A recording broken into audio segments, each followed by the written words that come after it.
ఏది అయినా ట్రై చెయ్యి ఆచి చికెన్ మసాలా. ఆచి చికెన్ మసాలా. నాగర్ కర్నూలు జిల్లా ఉడిమిళ్లలో వజ్రాలు కలకలం.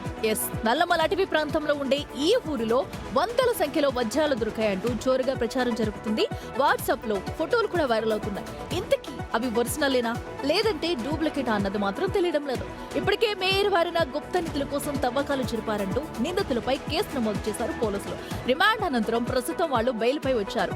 ఈ పరిస్థితుల్లో అవి ఒరిజినలా లేదంటే ఆ పేరుతో ప్రజలను మోసం చేసే ప్రయత్నమా, గుప్త నిధుల తవ్వకాల్లోనే బయటపడ్డాయా, ఇలా అనేక అనుమానాలు ఇప్పుడు వ్యక్తమవుతున్నాయి. దీనిపై పూర్తి స్థాయిలో దర్యాప్తు చేయాలని ప్రజలు డిమాండ్ చేస్తున్నారు.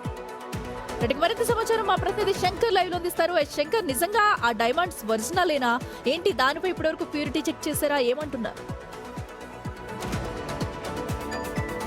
అఖిల, ఈ వ్యవహారం కాస్త నల్లమల అటవీ ప్రాంతంలో కలకలం రేపుతుందని చెప్పవచ్చు. చాలా రోజుల క్రితం నుంచి కూడా నల్లమల అటవీ ప్రాంతంలో ప్రతాపరుద్ర కోట నుంచి చాలా పురాతనమైనటువంటి ఆలయాల్లో గుప్త నిధుల తవ్వకాలు జరుగుతూ వస్తున్నాయి. దాని మీద అటవీ శాఖ అధికారులు, పోలీసులు చర్యలు తీసుకుంటూ వస్తున్నారు. కానీ తాజాగా ఈ వ్యవహారం ఒక్కసారిగా ఉడిమిల్ల గ్రామంలో వజ్రాలు దొరికాయి. దానికి సంబంధించినటువంటి ఫోటోలు కావచ్చు, వీడియోలు అవన్నీ కూడా సోషల్ మీడియాలో బాగా పోస్ట్ అయ్యాయి. ఇదంతా కూడా వైరల్ గా మారింది. దీనిపై పోలీసులు ప్రత్యేక దృష్టి సారించారు. అటవీ శాఖ అధికారులతో కలిసి అసలు ఏం జరిగిందనే కోణంలో కూడా విచారణ చేపట్టారు.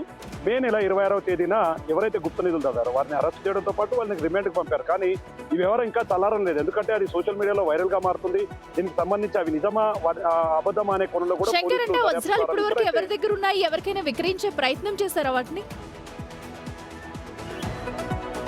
అంటే ఈ వజ్రాలు ఉన్న వ్యక్తులను ఇప్పటికే పోలీసులు తమ అదుపులోకి తీసుకున్నట్టుగా తెలుస్తుంది. అయితే దీని మీద ఇంకా స్పష్టత రావాల్సి ఉంది. అంటే వారి నుంచి ఎలాంటి నిజాలు వస్తాయి, ఇవి నిజమా అబద్ధమా, లేకుంటే ప్రజలను మభ్యపెట్టడానికి ఇవి వజ్రాలు అని చెప్పి వాళ్ళంతటా వాళ్ళుగా ఈ సోషల్ మీడియాలో దీన్ని ప్రచారం చేస్తున్నారా అనే కోణంలో కూడా పూర్తి స్థాయి దర్యాప్తు అయితే ప్రారంభమైంది. మొత్తంగా ఈ వ్యవహారంతో గతంలో స్థానికంగా నల్లమల అటవీ ప్రాంతంలో చాలా చోట్ల కూడా మొత్తం తవ్వకాలు జరుపుతున్నారు. వద్దు, అటవీ శాఖను కాపాడాలి, అటవీలో ఉన్నటువంటి వన్యప్రాణులకు ఇలాంటివి ఇబ్బందులు ఎదురవుతాయని చాలా సందర్భాల్లో ఒకవైపు అటవీ శాఖ అధికారులు నెత్తినోరు కొట్టుకుంటున్నా కూడా చాలా ఇవన్నీ లెక్క చేయకుండా కొంతమంది అర్ధరాత్రి వేళలో ఈ యొక్క గుప్త నిధుల తవ్వకాలు చేస్తూ వస్తున్నారు. నిజంగా దీని మీద ఇంకా క్లారిటీ రావాల్సినటువంటి అవసరం అయితే ఉంది. మొత్తంగా దీనికి సంబంధించి అవి ఒరిజినలేనని చెప్పి హైదరాబాద్ నుంచి రిపోర్ట్లు వచ్చాయని చెప్పి కూడా ప్రచారం జరిగింది. అంటే ఎంతవరకు పోయింది ఈ వ్యవహారం అనేది కాస్త ఆలోచించాల్సినటువంటి విషయం. ఎందుకంటే వీళ్ళొక్కరిని చూస్తే ఇంకా నెక్స్ట్ కూడా చాలా మంది నిజంగా వజ్రాలు ఉన్నాయేమో, నిజంగా అక్కడ వజ్రాలు తవ్వచ్చు అని చెప్పి కూడా పెద్ద ఎత్తున